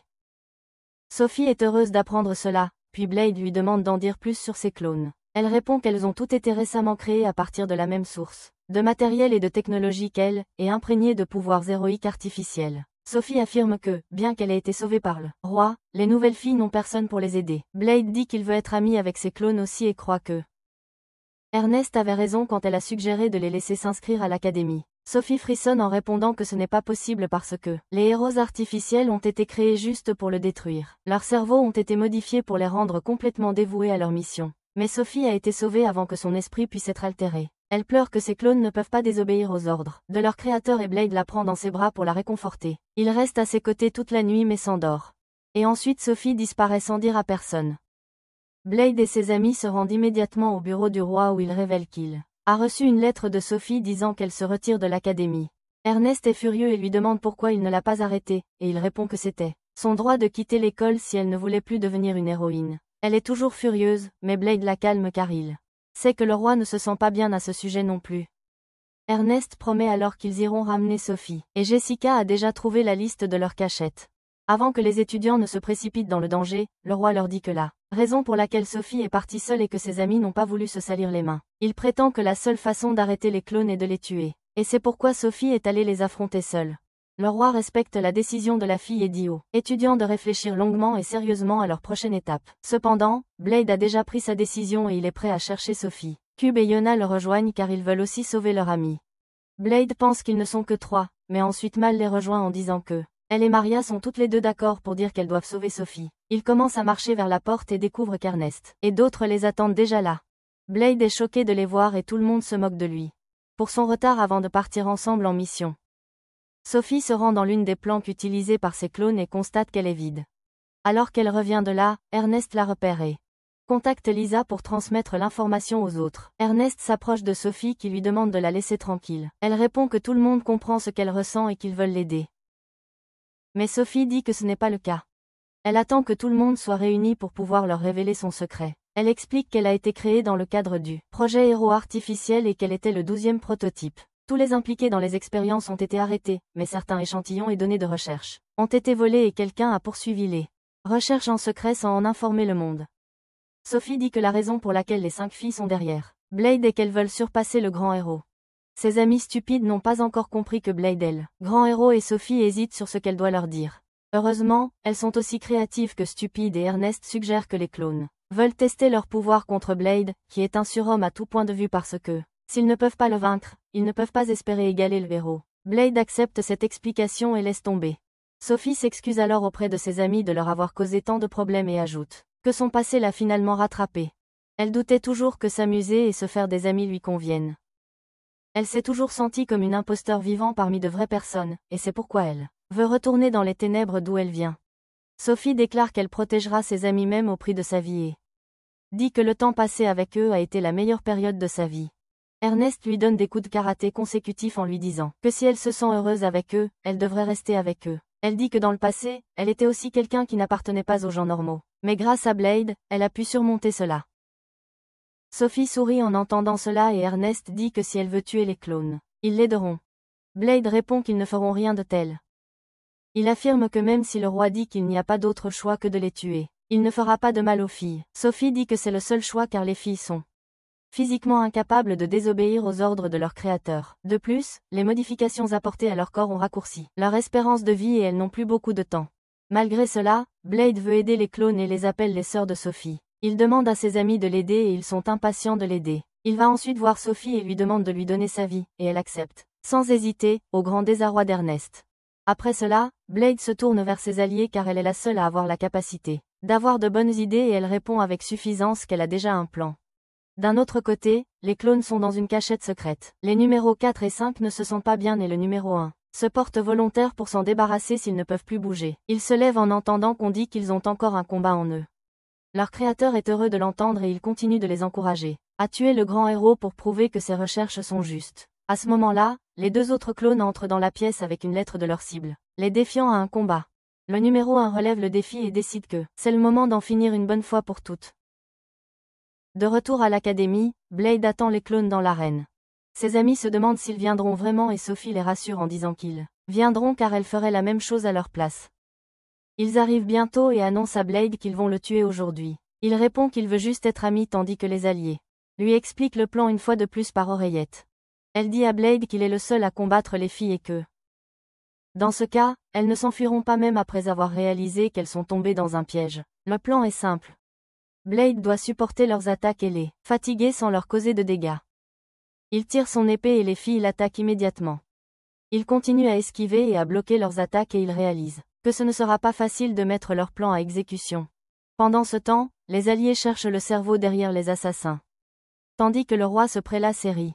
Il dit aux alliés de trouver l'homme qui contrôle les clones afin qu'ils puissent découvrir la méthode pour les reprogrammer.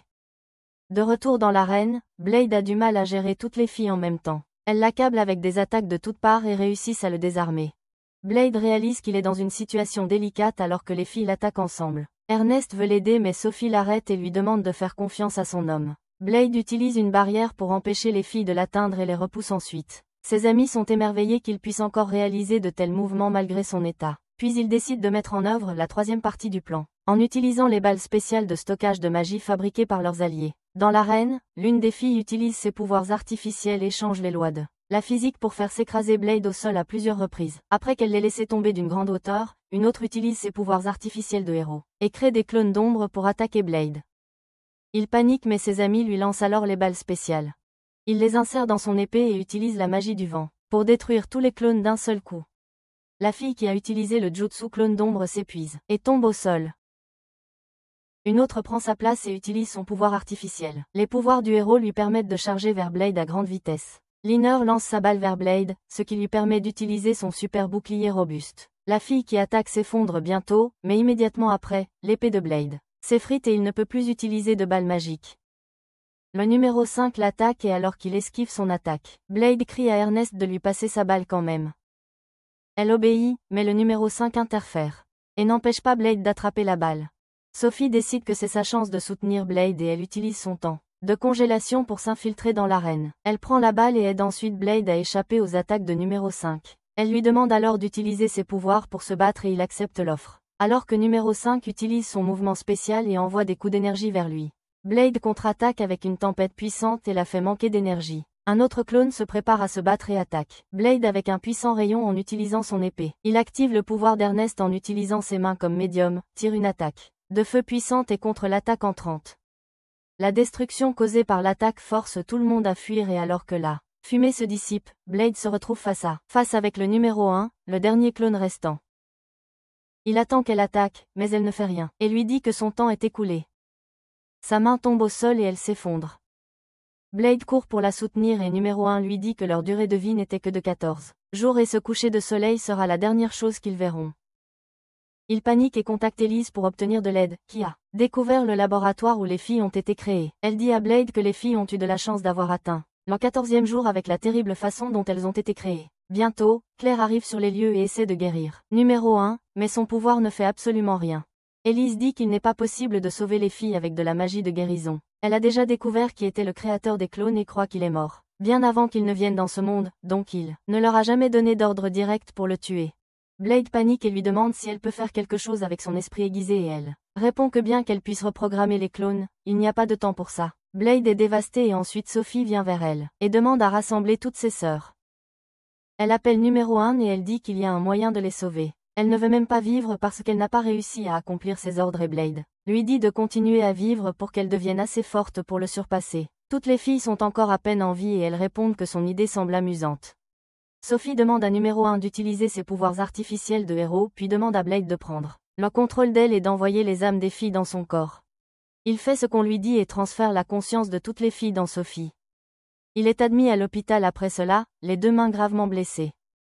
Sophie vient lui rendre visite, mais d'après ses expressions faciales, Blade peut deviner qu'elle est le numéro 1.